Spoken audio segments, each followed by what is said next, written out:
하나님을 영화롭게 하며 우리의 인생의 여정 속에 임마누엘의 축복을 누리는 은혜를 허락하여 주시옵기를 원합니다. 복음의 눈이 열려지게 하여 주심으로 인하여 복음 안에서 가장 행복한 인생이 되어지도록 오늘도 말씀을 통해서 힘을 얻게 하여 주시고 가장 큰 축복과 은혜를 풍성히 누리는 예배가 되게 하여 주옵소서. 예수님 이름으로 기도드리옵나이다. 아멘.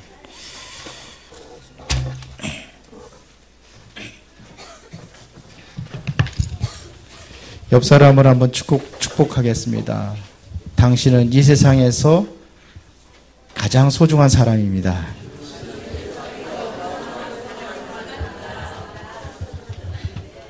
그렇게 보이십니까?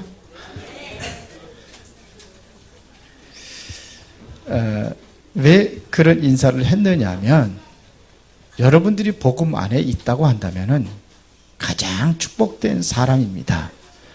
오늘 여러분들이 정말로 복음에 눈이 열려지기를 바랍니다. 그래야 복음 안에 있는 모든 것들을 여러분들이 누릴 수가 있습니다. 여러분들이 어떠한 환경에 처해 있든지 그거 상관이 없습니다.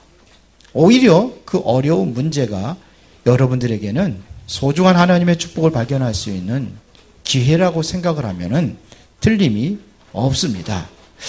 오늘 우리가 빌립보서 1장 1절부터 14절까지 함께 보았습니다. 그러면 오늘 배경이 어떤 배경이냐? 그 당시에 이스라엘 백성들은 완전히 로마의 속국이 된 상태입니다.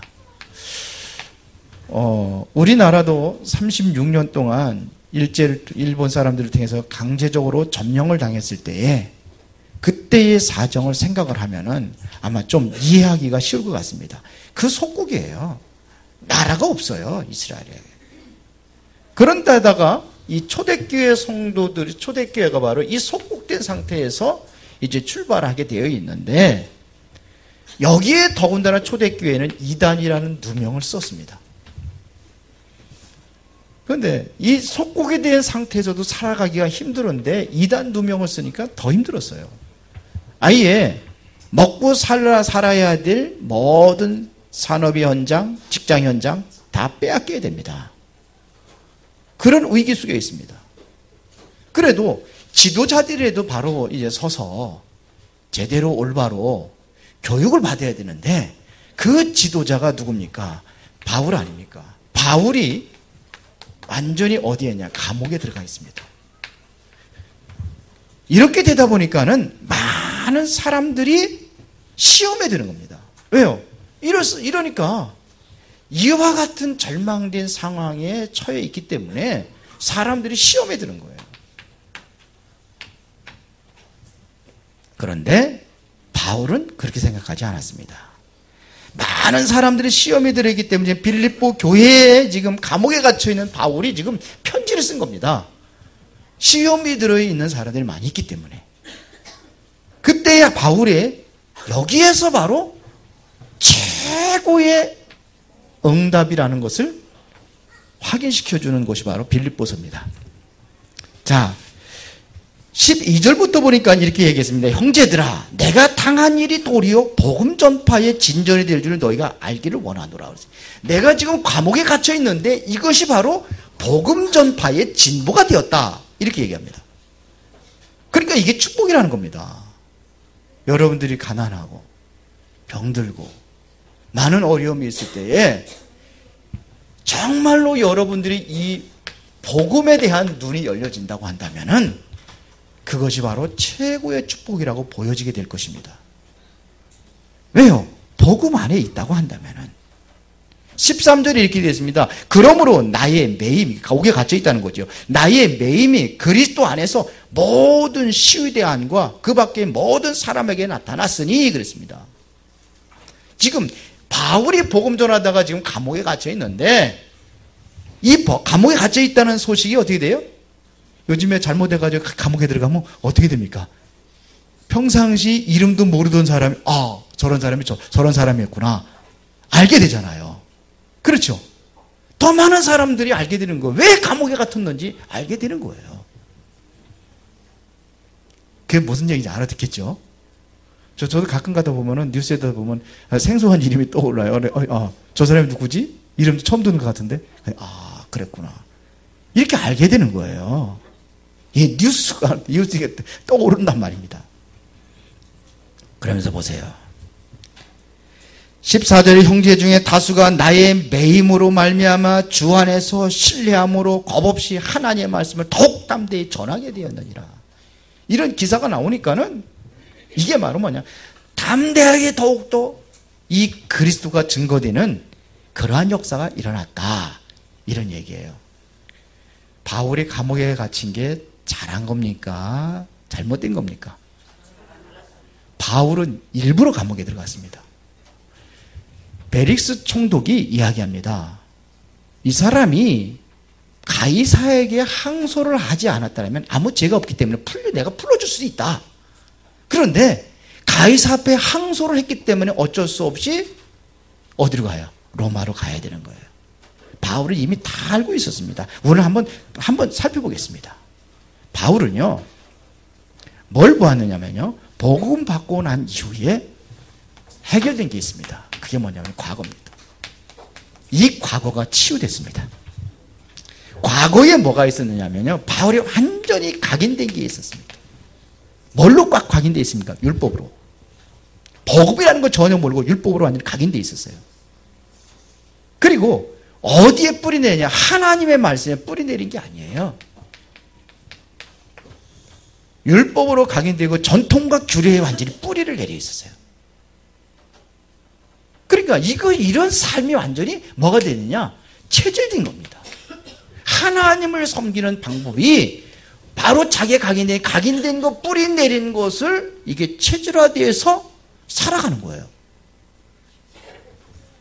그러니까 예수님이 그리스도라고 하는 사실이 도저히 이해가 안 되고 인정이 안 되고 오히려 하나님의 이름을 망령되게 일컫는 십계명을 어긴 사람이라고 생각을 해서 죽이는 데 앞장섰던 사람이 누구냐면 바울이었습니다. 그런데 이게 완전히 사라지고 치료입니다. 그러니까 우리는 뭐냐면 각인된 대로 뭐가 맞아요? 여러분들이 응답을 받는 거예요. 각인된 게 응답 받는 겁니다. 뿌리 내린 대로 열매를 맺히게 되어 있습니다. 그리고 체질대로 뭐냐면 살아가는 거예요. 오늘 중직자 모임에 10시가 됐는데 몇 명이 안 앉아 있어요. 그래서 물어봤습니다. 관심이 없는 겁니까? 아니면은 체질이 안 된 겁니까? 그랬더니 체질이 안 된 거라고 그러더라고요. 그럴 수 있겠구나. 체질이 안 돼서 그래. 다음부터 이제 더 열심히 많이 모일 줄 믿습니다. 좀 늦게 들어오셔서 그렇지. 좀 오기는 왔는데 아마 일찍 일어나 체질이 안 된 것 같아요. 일찍 오는 체질이. 체질대로 살아가니까 바꿔야 돼요, 이게요. 과거가 치유되는 겁니다. 이것이 바뀌어질 때에 어떤 역사가 일어나냐면 이때부터 치유 역사가 일어나고 이때부터 뭐가 일어나냐? 기적이 일어나는 겁니다. 나의 삶은 왜 이러냐? 늘 여러분도 그럴 거예요. 지금 환경이 지금 이렇단 말입니다. 바꾸자면 여러분들이 뭐냐? 이게 경제 문제, 이게 심각하거든요. 앞으로 점점 더 옵니다. 이거 경제 문제, 돈이죠. 가난 문제, 그 다음에 질병 문제.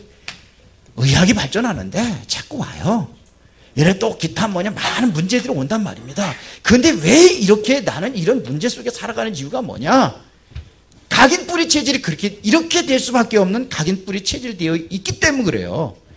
이게 바뀌어지면 여러분들 치유 역사가 일어나고 기적의 역사가 일어난단 말입니다. 그래서 지난주에 뭐 얘기했습니까? 신명기 6장 4절부터 9절에 하나님의 말씀을 어떻게 해요? 부지런히 가르치라는 겁니다. 어렸을 때부터. 말씀으로 각인 뿌리 체질되게 만들어라 이거예요. 그래서 손목에다도 붙이고 미간에다도 붙이고 이마에다 문설주에도 붙이고 누워서도 앉아있어도 늘 말씀 속에 있게 만들어라 이거거든요. 이랬더니 이 말씀을 중심으로 이스라엘 백성들이 살아갈 때 기적이 일어나는 거예요. 요단강이 갈라지는 기적. 뭘 앞세웠습니까? 말씀이거든요. 여리고 성이 무너지는 기적이 일어났어요. 이게 뭐냐면 기적이에요. 여러분들의 상상을 초월하는 그러한 역사가 일어난다는 얘기입니다. 바울이 완전히 무죄 선고를 받는데 항소했잖아요. 이게 뭐냐면 왜 바울이 항소하게 된 이유가 뭐냐 이거예요. 우리나라 보면 대법원이거든요. 거기 항소를 한 겁니다. 왜 그랬습니까? 이스라엘 뿌리 내린 재앙 없애려고요. 각인 뿌리 체질 이거 때문에 망했다는 거 본인이 절실히 알고 있기 때문에 이것이 바로 이스라엘을 구하는 길이라는 것을 알고 있기 때문에 그런 겁니다. 이겁니다. 왜 로마에 속국이 됐습니까? 그거거든요. 이 이유를 알고 있었어요. 유대인의 근성을 바꾸는 길이 황제에게 알게 하기 위해요. 그래서 쓰는 겁니다. 그래 가이사 앞에 가는 겁니다. 예수님이요. 며칠간 하나님의 나라 얘기했습니까? 40일간 얘기했어요. 하나님의 나라 1시간에 설명해도 될 수도 있어요. 하루만 설명해도 될 수도 있어요. 그런데 왜 40일 동안 그랬습니까? 왜 그랬을까요? 못 알아듣는 거예요. 우리 유 목사님 메시지 맨날 듣는데 그 소리가 그 소리거든요. 보면 어떻게 보면 한 소리 또 하고 또 하고 맨날 각인 뿌리 체질 바꾸라고 하고 저도 그렇고 자꾸 하는 거예요. 왜 그래요? 이거 바꾸라고 하는 거예요. 그냥 한마디 해가지고 못 알아듣으니까 자꾸 바꾸라. 그래서 40일 동안 얘기하는 거예요. 40일 동안 설명한 이유가 있다니까요. 이게 과거 치유받는 비밀이에요. 바울은 여기서 온 영적 문제를 어떻게 해결할 것인가에 대해서 분명한 답을 가지고 있었습니다. 그래서 오늘 빌립보서 1장 2절, 3절을 보니까 내가 너를 생각할 때마다 나의 하나님께 감사하며 오히려 뭐냐면 감사한다고 그랬어요. 그 간구할 때마다 너희 무리를 위하여 기쁨으로 항상 감사함은 그랬어요. 감옥에 갇혀있는 사람이 감옥 밖에 있는 빌립보 교인들에게 얘기하는 거예요. 나는 너희들 볼 때마다 감사하다. 왜 그러냐? 5절에 보니까 너희가 첫날부터 이제까지 복음을 위한 일에 참여하고 있기 때문이라 그랬어요. 왜 뭐 때문에 감사합니까? 복음을 위한 일에 참여하고 있기 때문에 감사하다. 그러면서 6절에 너희 안에 착한 일을 시작하신 이가 그리스도 예수의 날까지 이루실 줄을 우리는 확신하노라. 그리스도 예수의 날까지 이루어갈 것이 있어요. 그것을 보니까 감사한 거예요. 착한 일을 시작하신 이가 누가요? 내가 하는 게 아니에요. 빌립보 교인들이 하는 게 아니에요. 그분이 하시는 겁니다.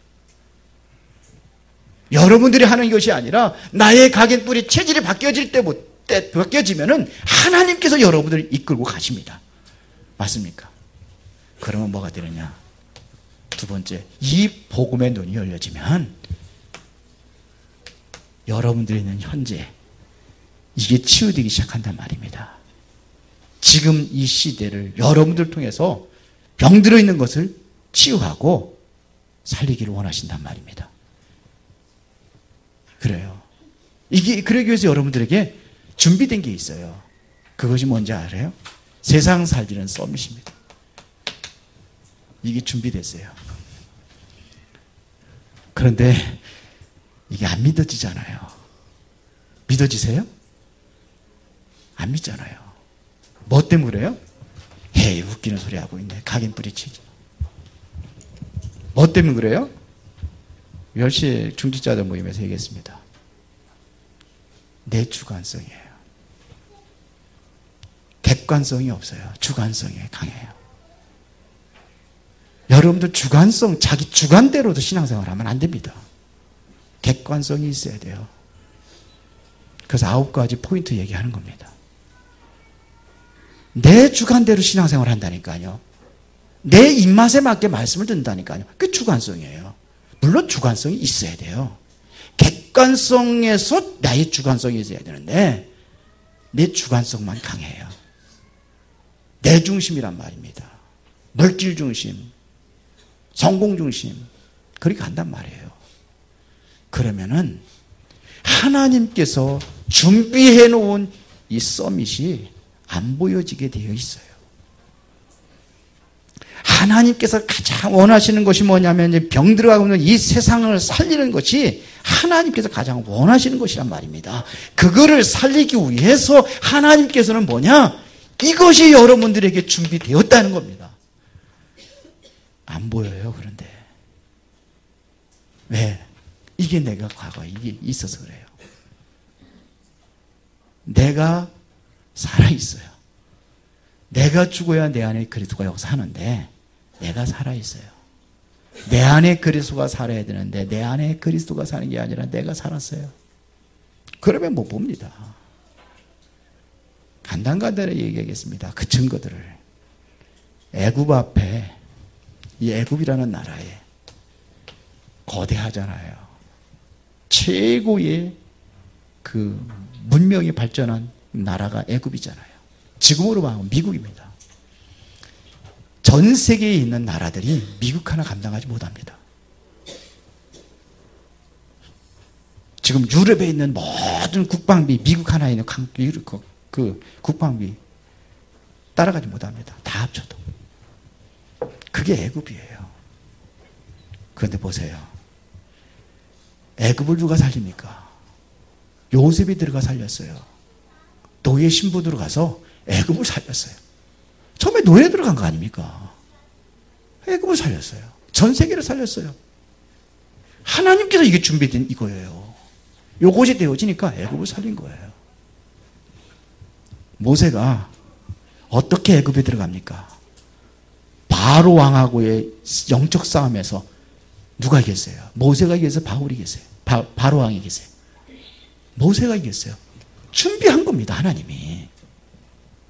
그렇잖아요. 아휴, 나 같은 존재가 배운 것도 없고 뭐 요셉이 배웠어요? 뭘 배웠어요? 학교를 제대로 다녔어요?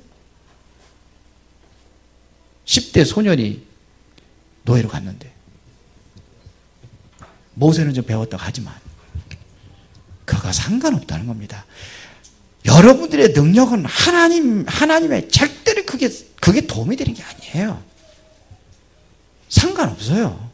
왜 이스라엘 백성들이 고통당할 때에 삼손이 2만 명이 그 군사들을 모아놓으니까 필요 없다고 그랬습니다. 하나님이.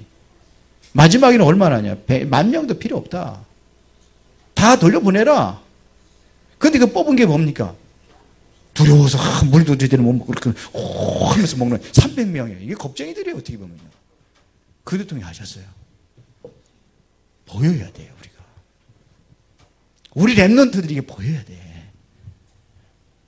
준비되어 게 있다니까요. 블레셋 앞에 사무엘과 다윗. 지금 날 블레셋에게 고통당하고 괴로움당하죠. 이게 현장이란 말입니다. 현실이에요. 하나님의 백성이 그때 세운 게 누굽니까? 사무엘 아닙니까? 미스바에 모였을 때에 블레셋 군대들이 온통 쳐들어올 때에 하나님의 능력으로 물리쳤잖아요. 큰 우레를 발해가지고 완전히 물리쳐버리지 않습니까? 다윗이 어떻게 골리앗을 이깁니까? 그런데 뭐냐? 하나님의 신에 그게 감동되니까 하나님이 준비된 영적인 썸밋에 세워지니까 이거를 깨뜨리는 겁니다. 아수르 군대가 18만 5천 명이 들어왔는데 도저히 감당할 수 없었잖아요. 그래서 뭐냐? 물질 정체가 펴잖아요. 금 갖다가 다 그냥 걷어다가 그냥 모든 것을 전부 다 풀어가지고 아예 성전의 기구까지 갖다가 줬다니까요. 살려고. 그것도 안 되니까 원정 요청하잖아요. 애굽. 그래도 안 되잖아요. 하나님의 무릎 꿇어 기도할 때. 아수르 군대 18만 5천 명이 완전히 성전이 되어버렸습니다. 아람 나라 아무도 이길 수 없습니다. 근데 싸우지 않고 승리한 사람이 있어요. 누구죠? 엘리사. 어디 있으니까요? 서밋에 세워지니까. 바벨론의 다니엘 세 친구들은 어떻게 했냐면 이 사람들은 완전히 뭐냐면 절대로 우상 제물을 먹지도 않겠다. 우상이 있으면 절하지도 않겠다. 다니엘 같은 경우는 어떡합니까? 하나님 앞에 기도하는 죄를 범하지 않고 오히려 창문을 열어놓고 하나님 앞에 기도하잖아요. 당시 하나님 앞에 기도하면 법정으로다가 다 어떻게 되겠어요? 자작으로 집어 던지겠는데. 근데 죽였어요? 못 죽였어요. 세상에 감당치 못할 사람.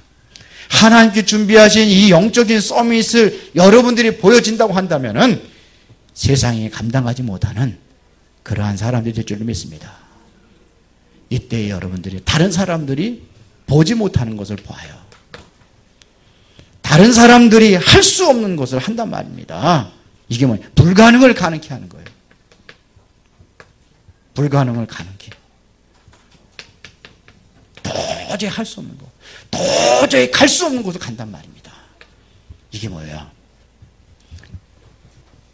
여러분들에게 준비해놓은 하나님의 서밋, 이것을 보는 자들에게 뭘 통해서요? 복음을 통해서. 복음을 통해서 여러분들이 지금의 현장과 지금의 모든 여러분들의 삶의 현장에 숨겨놓은 게 있어요. 준비해놓은 게 있단 말입니다. 그걸 찾으러 가는 겁니다. 복음의 뿌리를 내리면은 하나님께서 예비놓은 서밋. 왜요? 하나님의 목적은 다른 게 아닙니다. 세계복음화입니다. 이거를 위하여 우리는 속지 마시기 바랍니다. 지금 있는 문제에 속지 마시기 바랍니다. 지금의 환경에 속지 마시기 바랍니다. 복음의 눈으로 보면 돼요. 어디까지? 복음은 미래까지 치유합니다. 앞으로 일어날 영적인 재앙, 이게 막는 것이 바로 미리 치유입니다. 바울이 감옥에 일보러 간 이유가 뭐냐? 앞으로 뭐가 오느냐? 영적 재앙이 오기 때문에 이거를 막기 위하여서 지금 바울이 일부러 가이사 앞에 항소를 해서 지금 로마로 가는 겁니다. 로마로 간 거예요. 그 감옥에서 쓴 겁니다. 뭘 알고 있었냐면은 앞으로 당시입니다. 이스라엘의 멸망을 알고 있었어요. 바울이 이걸 알고 있었어요.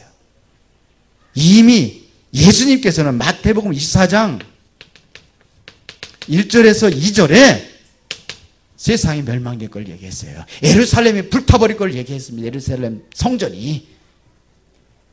그런데 그렇게 됐어요? 안 됐어요? AD 70년에 완전히 불타버렸습니다. 예수님 말씀하신 대로. 그뿐만 아니라 이스라엘 민족이 전 세계에 팔려갔습니다. 20개 국가에 완전히 팔려가고, 그뿐만 아니에요. 이스라엘 백성들이 600만이라는 사람들이 히틀러에 의해 가지고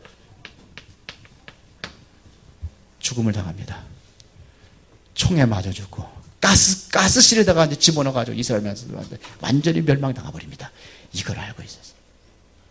우리가 지금 시대에 앞으로 어떤 일이 날 것인가 성경은 말하고 있습니다. 그렇죠. 그뿐만 아니에요. 로마가 멸망할 걸 알고 있었습니다.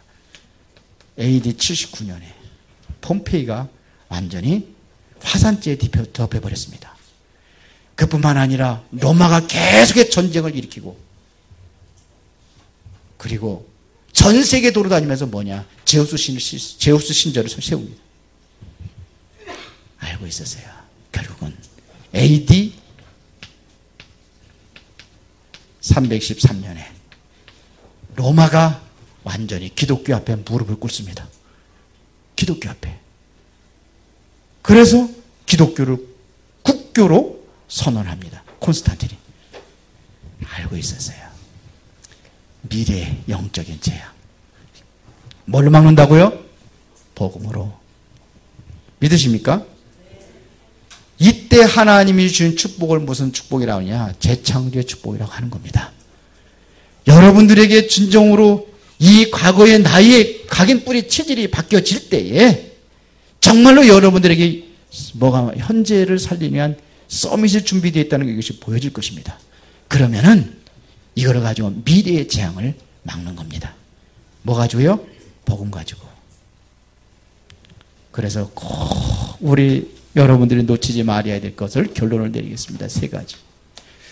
우리 렘넌트들이 놓치지 말아야 될 것 결론 3가지 꼭 기억하시기 바랍니다. 오직 복음으로만 여러분들의 각인뿌리 체질을 바꾸고 세계를 살릴 수 있습니다. 그래서 오직 복음입니다. 이 복음이 여러분들의 이거 바꾼다니까 각인뿌리 체질. 기억해 주시기 바랍니다. 하나님은 세계복음화 때문에 여러분들의 모든 분야에 내가 하고 있는 일이 청소다. 청소 분야에 하나님께서 준비해 놓은 곳이 있습니다. 그것이 뭐냐? 서밋입니다. 왜요? 살려야 되기 때문에. 여러분들을 왜 시장에 콩나물 장사를 시작하게 했냐? 우리 교회는 하나도 없지만 예를 들어서 그게 서밋에서 해서 시장 살리라고. 그렇죠. 준비되어 있어요. 하나님은 여러분들의 미래를 살리도록 재앙 막을 수 있는 재창조의 축복을 준비한 줄로 믿습니다. 꼭 기억하시기 바랍니다. 오직 복음으로 각인뿌리 체질 바꾸는 겁니다. 하나님 준비하신 서밋, 이것 가지고 여러분들의 현장을 살리는 겁니다. 그리고 우리는 미래의 재앙까지 막아야 됩니다. 그래서 하나님께서는 재창조의 축복 준비해 놓은 줄로 믿습니다. 기도하겠습니다. 살아계신 아버지 하나님 감사합니다. 우리에게 진정으로 복음 누리는 그러한 눈이 열려지기를 원합니다. 하나님께 준비하신 것들을 우리가 찾아 누릴 수 있도록 주의 성령이 역사해 주시고 그 누림이 많은 사람 살리고 재창조의 역사를 이루는 그러한 응답이 있게 하여 주옵소서. 예수님 이름으로 기도드리옵나이다. 아멘.